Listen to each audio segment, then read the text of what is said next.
Hi guys, நீங்கள் நம்ம என்ன பண்ணுறோன்னா ரே கேரக்டர் யூஸ் பண்ணி பார்க்க போகிறோம். ஓகே பார்ப்போம்னு சொல்லிட்டு உள்ளே போனேன். உள்ளே போனோடனே அழகாக போயிட்டு இருந்தது. ரே கேரக்டர் எனிமிக்கிட்ட போய் போடலாம்னு நினச்சி போகலான்னு நினச்சி போய் இறங்கி போவோம் பாருங்கள். ஸோ ஓகே, ரொம்ப நாள் யோசிச்சதுக்கப்புறம் இறங்கியாச்சு. இறங்கினதுக்கப்புறம் டப்புன்னு வந்து மண்டலில் போட்டுறோன்னு நினச்சேன்.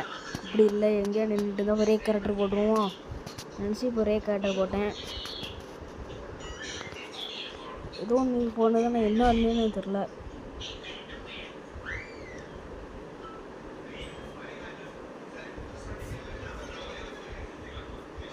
ஓகே, இதுதான் பவர்னு நினச்சேன். சரி ஓகே, நெக்ஸ்ட் மேட்ச் பார்ப்போம்.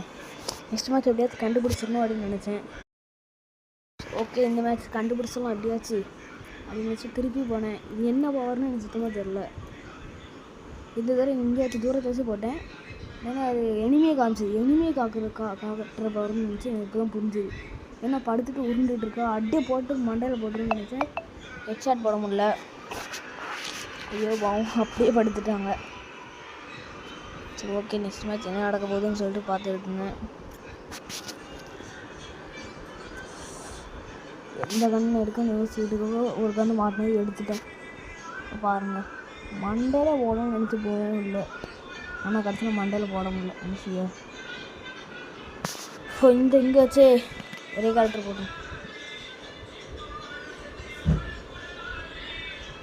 இங்கே ஒரே கேரக்டர் போட்டால் இங்கே தான் இருக்காரோ ஸ்ரீ இப்போ எங்கே வந்து உட்காந்துருக்க அப்படின்னு சொல்லிட்டு மண்டையில் போட்டு முடிச்சு விட்டாச்சுல.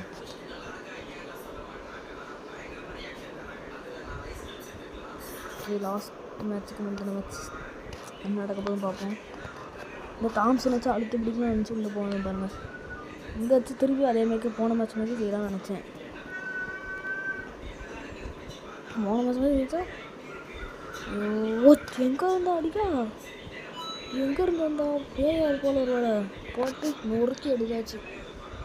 மேட்ச் போய் அடித்தாச்சு. பாய் பாய். இதோட இந்த வீடியோ முடியுது. பாய்.